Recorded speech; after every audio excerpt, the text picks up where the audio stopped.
안녕하세요. 이목사입니다. 오늘은 구속사 9권 번제단의 특징에 대해서 함께 은혜를 나누기로 하겠습니다. 첫 번째, 단 위에 불을 그 위에 나무를 그 위에 제물을 두고 불살랐습니다. 레위기 1장 7절에서 8절, 12절, 17절, 3장 5절, 6장 9절, 12절에서 13절 말씀입니다. 번제단에서 제물을 태우는 방법은 아무렇게나 태우는 것이 아니라 불과 나무와 제물이 매우 질서 있게 놓인 상태여서 태웠습니다. 레위기 1장 12절에 제사장은 그것을 다 단 윗불 위에 있는 나무에 버려놓을 것이며 라고 말씀하였습니다. 영어 성경 NASB에는 The Spirit shall arrange them on the wood which is on the fire that is on the altar 라고 번역하였습니다. 단위 불 위에 있는 나무에는 히브리어로 알 하에침, 아쉐르 알 하에시, 아쉐르 알 하미즈, 베아흐입니다. 여기 위에라는 뜻의 전치사 알이 3번이나 반복해서 사용되어 원문대로 해석하면 단 위에 있는 불 위에 있는 나무 위에가 됩니다. 단 위에 불과 나무와 제물이 아래에서부터 차례대로 정돈되어야 하고 또 제물이 맨 위에 오도록 해야 함을 강조한 것입니다. 불과 나무와 제물을 쌓아놓는 순서는 제물을 완전히 수각하되 그 연기가 지속해서 위로 피어 올라가게 하여 여호와께 향기로운 냄새가 드려지게 하기 위한 방법이었습니다. 이것은 화제입니다. 번제의 경우에 있어서는 제사장이 취하였던 가죽을 제하고는 희생 제물의 모든 부위를 하나도 남김없이 다 태웠습니다. 그래서 레위기 1장 9절 13절에서 그 전부를 이라고 말씀하고 있습니다. 두 번째 번제단에서 처음 제물을 드린 것은 아론과 그 아들들의 제사장 위임식을 마친 후였습니다. 위임식을 마친 후 아론은 대제사장으로서의 사역을 시작하였습니다. 아론은 헌신을 다짐하면서 제사를 드렸습니다. 레위기 9장 7절에 그가 또 아론에게 이르되 너는 단에 나아가 내 속죄제와 내 번제를 드려서 너를 위하여 백성을 위하여 속하고 또 백성의 예물을 드려서 그들을 위하여 속하되 여호와의 명대로 하라 라고 말씀하고 있습니다. 아론은 번제단이 있는 토단 위에 서서 속죄제와 번제와 화목제를 마치고 백성을 향하여 손을 들어 축복한 후에 내려왔습니다. 레위기 9장 22절 그리고 모세와 아론이 회막에 들어갔다가 나와서 백성에게 축복하자 여호와의 영광이 온 백성에게 나타나며 불이 여호와 앞에서 나와 단 위에 번제물과 기름을 살랐습니다. 레위기 9장 23절에서 24절 이에 온 백성들이 보고 소리 지르며 엎드렸습니다. 레위기 9장 24절 여호와 앞에서 나온 이 불은 지금까지 번제물을 태웠던 불과는 다른 것이었습니다. 레위기 9장 10절에서 11절, 13절에서 14절, 17절, 20절 회막의 구름 곧 하나님의 영광의 임재의 장소 출애굽기 33장 9절에서 10절, 40장 34절에서 35절, 민수기 16장 42절로부터 뻗쳐나온 하나님의 영광의 임재 장소로부터 뻗쳐나온 맹렬한 여호와의 불이었습니다. 그 불이 번제단 위에서 서서히 타고 있던 번제물과 기름을 순식간에 삼켜버린 것입니다. 출애굽기 24장 16절에서 17절에서 구름이 6일 동안 시내산을 가렸을 때 산 위에 하나님의 영광이 사람들의 눈에는 맹렬한 불같이 보였다고 하였습니다. 출애굽기 19장 16절에서 18절 구약 성경에는 하늘에서 불이 내려와서 제물을 태운 일이 4번 기록되어 있습니다. 사사기 13장 15절에서 20절, 왕상 18장 36절에서 39절, 역대상 21장 26절, 역대하 7장 1절에서 3절. 세 번째 번제단에는 언제든지 제물을 태울 수 있도록 항상 불이 붙어 있었습니다. 번제단은 희생 제물을 잡아 불에 태움으로 연기가 올라가게 하는 기구로 단 위에 언제든지 제물을 올려 태울 수 있도록 있도록 항상 불이 붙어 있어야 했습니다. 레위기 9장 6절 12절에서 13절에는 번제단의 불이 꺼져서는 안 된다는 동일한 명령이 점층적으로 3번이나 쓰여 번제단의 불이 절대로 꺼져서는 안 됨을 강조하고 있습니다. 첫째, 계속 타게 할 것이요. 레위기 6장 9절 번제의 규례에서 번제물은 단 윗석쇠 위에 아침까지 두고 단의 불로 그 위에서 꺼지지 않게 할 것이요. 레위기 6장 9절이라고 말씀하고 있습니다. 여기 꺼지지 않게 할 것이요는 히브리어 투카드로 계속 타게 하라는 뜻입니다. 둘째, 불은 항상 피워 꺼지지 않게 하라. 레위기 6장 12절 레위기 6장 12절에서 단 위의 불은 항상 피워 꺼지지 않게 할지니 제사장은 아침마다 나무를 그 위에 태우고 번제물을 그 위에 버려놓고 화목제의 기름을 그 위에 살을 치며라고 말씀하고 있습니다. 여기에서 항상 피워의 투카드 꺼지지 않게로 티크베가 추가되어 그 뜻이 좀 더 강조되었습니다. 셋째, 불은 끊이지 않고 단 위에 피워 꺼지지 않게 할지니라. 레위기 6장 13절 레위기 6장 13절에서 불은 끊이지 않고 단 위에 피워 꺼지지 않게 할지니라 라고 말씀하고 있습니다. 이는 레위기 6장 12절에서 말씀한 항상 피워 꺼지지 않게에 끊이지 않고 타미드가 추가되어 불이 계속해서 타올라야 함을 더욱 강조하고 있습니다. 번제단의 불이 끊이지 않도록 하신 것은 죄인들에게 언제든지 속죄의 길이 열려 있음을 의미합니다. 또한 예수 그리스도를 통하여 영원한 속죄를 완성하기까지는 결코 속죄 사역이 중단될 수 없다는 것을 보여줍니다. 히브리서 9장 11절에서 12절 불은 스스로 부정해지는 경우가 없고 접촉한 것을 태워버리는 힘을 가지고 있습니다. 그러므로 불은 부정을 깨끗하게 하는 힘을 상징하고 있습니다. 마태복음 3장 11절, 베드로전서 1장 7절, 계시록 3장 18절, 네 번째 시내 광야에서 만든 롯단은 대략 486년 동안 사용되어 왔습니다. 역대하 1장 5절에서 6절 볼 때 솔로몬이 즉위한 후 하나님께 지혜를 구하기 위해서 일천 희생물로 번제를 드리는 장면이 나옵니다. 그런데 솔로몬이 사용한 이 번제단이 바로 옛적의 후르의 손자 우리의 아들 브살렐의 지은 롯단이라고 기록하고 있습니다. 역대하 1장 5절, 출애굽기 31장 1절에서 11절 솔로몬이 주전 959년경에 성전을 완공하면서 새로 롯단을 제작했다면 역대하 7장 7절 이 롯단은 주전 1445년부터 대략 486년 동안 사용되어 왔음을 알 수 있습니다. 네 번째, 번제단의 구속사적 교훈. 첫째, 번제단에서 끊임없이 타오르던 불은 죄를 소멸하는 그리스도의 복음의 능력을 상징합니다. 예수님께서 이 땅에 오신 목적은 불을 땅에 던지기 위해서였습니다. 누가복음 12장 49절에서 내가 불을 땅에 던지러 왔노니 이 불이 이미 붙었으면 내가 무엇을 원하리요? 라고 말씀하셨습니다. 여기에서 말씀하는 불은 예수님께서 이 세상의 화평이 아니라 검을 주러 오셨다는 말씀처럼 마태복음 10장 34절 하나님의 말씀, 즉 복음을 상징하는 것입니다.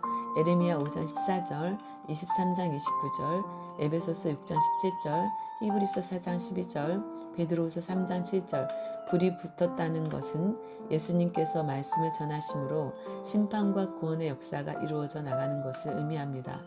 예수님께서는 이 복음의 불이 붙기를 간절히 원하셨습니다. 이 복음의 불길은 예수님께서 십자가에 달려 죽으시고 부활 승천하신 후 보혜사 성령의 불을 통해 제자들의 가슴 속에 점화되어 비로소 본격적으로 타올랐습니다. 사도행전 2장 1절에서 4절, 4장 1절에서 22절 예수님께서 이 땅에 오신 목적대로 복음의 불이 붙어 활활 타오르게 하신 것입니다.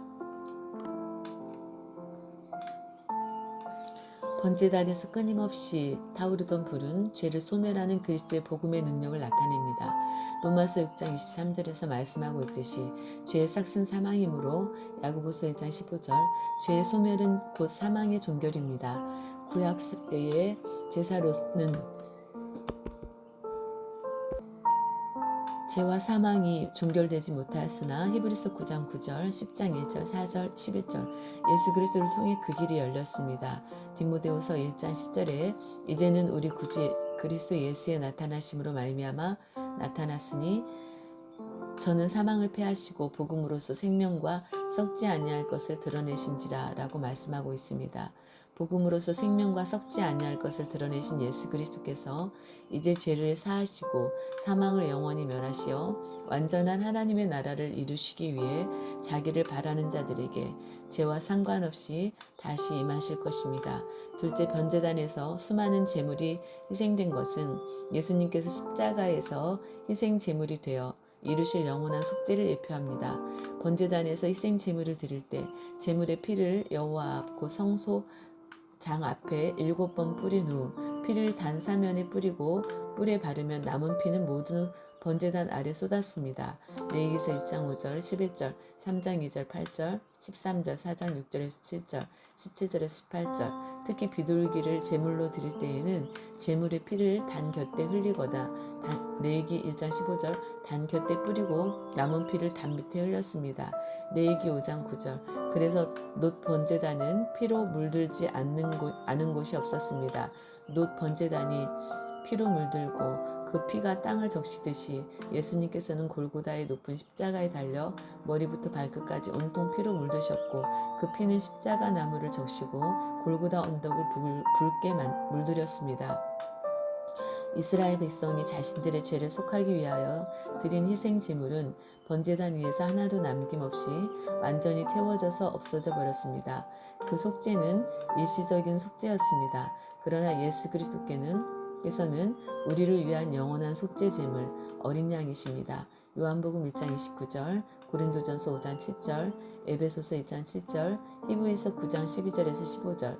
예수님께서 인류의 속죄 제물이 되어 자신을 쪼개어 드린 마지막 제단이 바로 골고다의 십자가입니다.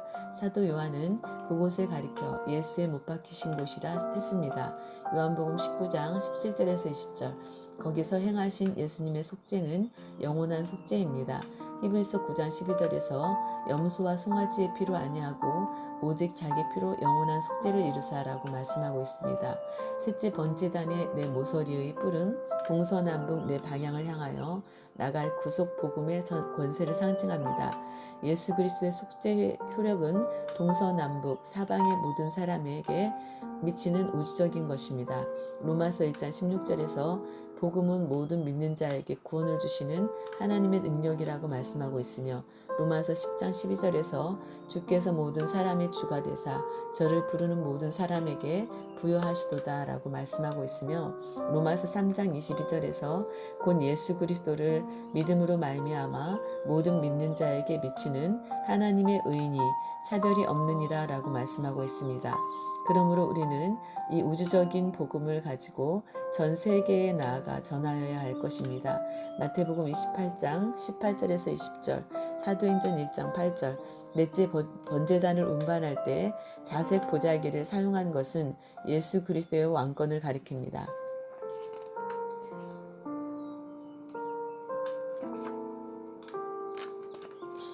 번제단은 죄가 처리되는 곳으로 수많은 희생 제물의 피로 범벅이 되고 희생 제물이 타고 남은 죄가 많이 남아있어 그 주변은 쉽게 더러워질 수 있었습니다.